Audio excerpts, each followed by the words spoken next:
तो now we are going to move to the justice card, है ना, sorry hanged man. आज हम हैंग मैन सीख रहे हैं। तो हैंग मैन है लटका हुआ इंसान, बीच में लटक गया है। तो ये बंदा जो है बहुत ज़्यादा सेक्रीफाइस कर रहा है लाइफ में, और बहुत ज़्यादा सेक्रीफाइस करा हुआ है जो ज़रूरत नहीं है उसे करने की। उसकी लाइफ जो है ना स्टैगनेंट हो गई, ये स्टैगनेंसी का भी कार्ड है। तो life has become stagnant for this person. जिंदगी में रुकावट आ गई है, तो जैसे कहते हैं रुकावट के लिए खेद है। तो रुकावट जिंदगी में इसके Basically, you can't make a decision. Stagnant है, आगे ना आगे बढ़ रहा, आगे नहीं बढ़ पा रहा ये बंदा जो है ना, लाइफ में आगे नहीं, इसकी प्रोग्रेस नहीं हो रही है।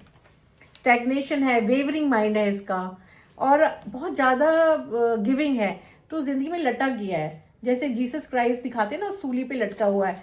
तो इसने बहुत ज़्यादा सेक्रीफाइसेस करता है, सेल्फ सेक्रीफाइस, जिसकी ज़रूरत नहीं है। तो आप जब ज़्यादा सेक्रीफाइस करोगे तो आप लटक ही जाओगे ना ज़िंदगी में। जी। तो ये दिखा रहा है कि भाई आपने बहुत ज़्यादा सेक्रीफाइस कर लिया है और स्टैगनेंट हो गए हो लाइफ में। तो कई बार ये देखता है कि भाई आप जो है ना बीच में बहुत ज़्यादा पैसिव हो गए हो, और आप अपनी ज़िंदगी में आगे बढ़ नहीं रहे हो, खुद आपकी वजह से, खुद अपने ही वजह से। ओके। तो आपकी ज़िंदगी रुक ही पड़ी है, Like a demotivated individual. या यू कैन से वो इतना सेक्रीफाइस करे जा रहा है, इतना ज़्यादा दूसरों के लिए करा जा रहा है कि वो अब अटक गया है ज़िंदगी में, है ना। अगर पास्ट में आता है तो ये दिखाता है भाई आपने एक रिट्रीटेड लाइफ जी है, क्वाइट लाइफ जी है, दूसरों से अलग थलग पड़ गए हो, आपने इतना सेक्रीफाइस किया है और लोगों आपको वो रिजल्ट नहीं मिले हैं। Stagnation, you have not enjoyed happiness, मतलब आप स्टैगनेंट रहे हो, पैसिव रहे हो, लाइफ में आपने कुछ खास करा नहीं है, कुछ अचीवमेंट नहीं रही है आपकी लाइफ में। राइट। और प्रेजेंट में कहता है कि भैया कि भाई कई बार ये वार्निंग कार्ड की तरफ भी करता है कि भाई मुझे कोई एक्शन लेना चाहिए, इस समय मुझे क्या करना चाहिए। अभी आपका किसी से झगड़ा हो गया और ये कार्ड आ गया, ये एज ए एडवाइस अगर हम लेते हैं, प्रेजेंट में आता है, अगर ऐसे एडवाइस लेते हैं तो ये कार्ड कहता है कि बिल्कुल रिलैक्स हो जाओ, पैसिव हो जाओ। तो अगर एडवाइस की तरह से आता है तो ये कहता है कि भैया पैसिव हो जाओ, कुछ मत करो, सेल्फ सेक्रीफाइस मत करो, कुछ भी नहीं करना है। पैसिविटी का कार्ड है ये, डोंट टेक एनी एक्शन। मतलब क्या, कई बार होता है डिवोर्स के लिए फाइल कर दूं, तो आप कहोगे नहीं, पैसिव हो जाओ, अभी कुछ नहीं करना, अभी टाइम इज़ नॉट राइट, अगर ये प्रेजेंट में है।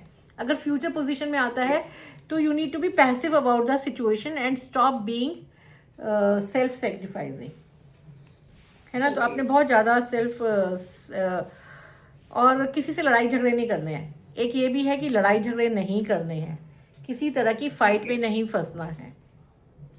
डेंजर्स हैं, लोग प्रोवोकेशन में मत फंसना। जैसे रास्ते में आप जा रहे हो, आपका कोई लड़ाई झगड़ा हो जाता है तो डोंट गेट इनटू लड़ाई झगड़ा, है ना। अगर ये सोर्ड्स और हैंगमैन आ जाता है तो ये कहता है भैया कि लड़ाई झगड़े मत करो, वर्बल कन्फ्लिक्ट हो जाएगा बहुत ज़्यादा। तो अवॉइड वर्बल कन्फ्लिक्ट्स, है ना।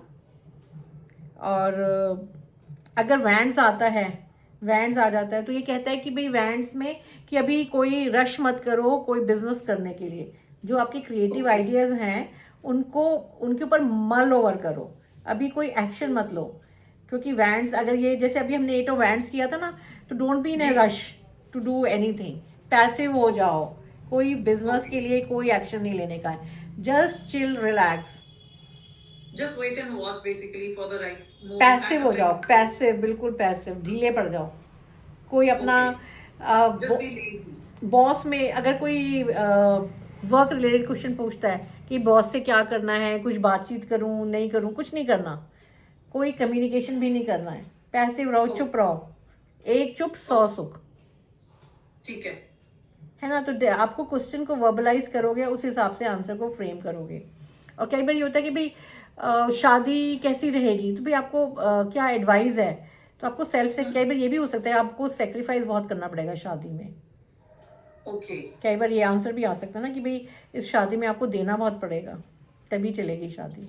ऑलराइट, या कि अगर आप शांत रहोगे तो ये शादी चलेगी, पर अगर आप पैसिव मतलब जैसे अग्रेसिव हो जाओगे तो ये शादी नहीं चलेगी। हाँ हाँ हाँ, या कोई भी रिलेशनशिप भी नहीं चलेगा। हाँ हाँ, आपको देना ज़्यादा पड़ेगा, यू माइट। और कई बार रिलेशनशिप के बारे में भी आ सकता है कि भाई हमारा रिलेशनशिप कैसा है, और अगर ये आ जाए कार्ड कि भाई मेरा रिलेशनशिप, कई बार मतलब ये बंदा जो है कैसा है मेरे लिए, और ये कार्ड आता है तो ये कार्ड बता रहा है कि भाई आपको बहुत ज़्यादा देना पड़ेगा इस रिलेशनशिप में।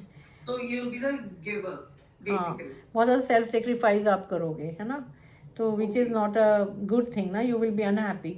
आप एक और कार्ड निकाल सकते हो कि मुझे क्या करना चाहिए, एक और कार्ड निकाल सकते हो सपोर्ट के लिए, टू गेट क्लैरिटी कि भाई फ्यूचर में इस रिलेशनशिप में रहना है या नहीं, तो आपको येस और नो का मिल जाएगा आंसर। Okay. तो this is how you will be interpreting your your clients answers if this card comes. तो आज ये जस्टिस का कार्ड है, तो आज हम ख़त्म करते हैं इस सेशन को। Thank you, Mona, for learning tarot with me. Thank you, Thank you viewers, for so much. watching. Thank you. Bye bye.